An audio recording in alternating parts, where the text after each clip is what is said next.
So here is my advice to get started.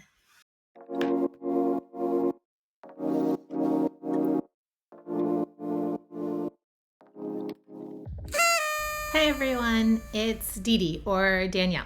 I want to show you what I did for my first 30 days on YouTube. I want to give you hints and tricks and tips to not wait as long as I did. Let's go. So a little bit about me, just a little bit. I'm Danielle, Dee Dee Cardinal. These are the three socials that you can find me at, although I have Instagram, I never use it. So TikTok is where I really love to be. YouTube is where I've started, hence the video. And I just launched a website that has all of my information in it. I came from Michigan and I moved to Portugal. That is the gist of my YouTube channel. But I also talk about just kind of day in the life of being in Portugal, cultural issues, bureaucratic nightmares.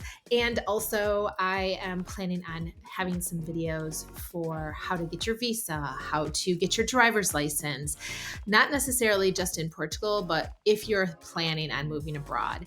And I'm working on a very, very cool 5-day newsletter mini course that will be completely free to kind of get you in the mood if you are thinking about traveling and moving abroad. It's kind of like all the things that you should be thinking about, but in a less stressful way. So here are my stats, and I created this channel years ago. Fast forward to June 1st of this year, 2024, and I started a 12-week productivity goal-oriented chart or spreadsheet where I plan out things in a quarter or in 12 weeks, and then I cut them down into what I need to do every week. And one of the things that I wanted to do was to start uploading. So, believe it or not, I actually started exactly 2 years after I created the channel. And I was already in the process, we'll go over the process in a second, of having everything that I needed on June 1st, which is kind of funny, especially if you're into numbers. So I uploaded my first video on June 16th of this year.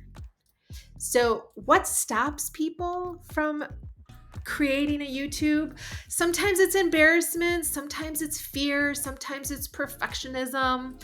Sometimes it's a lack of skills, or you think that you don't have the skills. So a lack of perceived skills. This is what the CEO of Patreon said about him and how he posts videos now. What to do over the last 5-6 years really is I'm like trying to not exercise my impulse to make things perfect. I'm trying to deliberately put something out like when I feel like it's 80% good enough. Because I know that if I let it get to 95% or 100%, it's actually I'm going to scrub all the joy out of it. I'm putting things out like before I'm comfortable. You can get caught up in how to do things perfectly. And it's important to realize that you're never going to be perfect because you're on a spectrum of constantly moving forward, constantly learning things. No one cares if you're on YouTube. It's not embarrassing anymore to be on YouTube. And the lack of skills, thanks to YouTube and so many other resources that I'm going to give you, you can learn all of those skills. It's not like you have to go back to school. It's just whether or not the time frame that you want to start uploading videos matches the time frame or the amount of time that you have to give to learning new skills. So these are the things that I did before I uploaded my first video. The first thing was graphic arts or graphic design. I started with Canva because it was free. I refused to pay for anything. I only paid for Skillshare, and now I pay for Canva Premium. And I was already paying for Skillshare because I was learning Portuguese. So you can do thumbnails there. So you don't have to recreate and learn everything about graphic design. I also took a 2-week EduFlow instructional design course, and this course was pretty intense. It was 2 weeks. It was free. It was 2 weeks, and it basically took us through the projects, which one we wanted, which for me was a video, and then script writing, making sure we had all of the information that we needed for that script writing, and then planning it out, shooting, and then editing, and then uploading, and then presenting it all in 2 weeks. My expectation was really low. And remember, when you set yourself up for a project, which we're going to talk about in a second, just make sure that you lower your expectations. So, for example, my expectation in that 2 week EduFlow class was to be able to have a 15 to 20-second video that basically introduced me, told a little bit about me, and then went into what I wanted to do to help people. That took me 2 weeks with the skills that I had. So, it's okay if you don't have all the skills.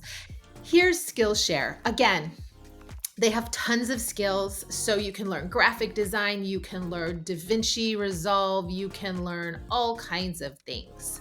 So Skillshare has a ton of information. I also have a 30-day referral code for you if you want it. It's in the description. Thumbnails, graphic arts, how to edit YouTube videos. I finally decided on DaVinci Resolve as my free editing platform. So they have tons of videos on this as well as YouTube. And they're always adding more and more classes. Graphic design, they have paths for that as well. Whatever platform you decide, go to the tutorials within that platform as well as on YouTube. And then, believe it or not, I actually started a fake or a practice channel. This practice channel is still up. You can still see it. I think it has 1 subscriber.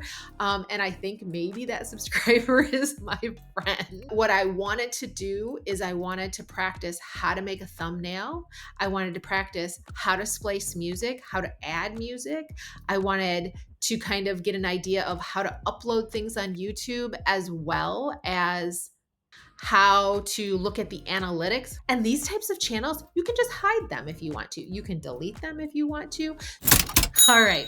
I am not embarrassed of these at all. I'm pretty happy. There's a lot that you can look at when you are a young or a new channel that can tell you a lot about your audience. I can look to see who's returning and who's not. And I can see that the YouTube algorithm is sending out my videos because there are more new viewers than there are returning viewers. Also, in the inspiration view, if you look, I can see what people are searching for in my niche. All of these can be kind of idea inspirations, but again, do not just go with the algorithm.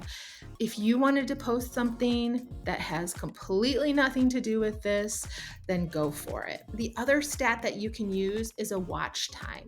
The watch time from subscribers or from newbies or people who are not subscribed to you is really important. That traffic tells you what is happening. And I think it has something to do with the consistency of my upload. See, I don't even know where my audience is yet, and neither does YouTube, because I haven't been here long enough.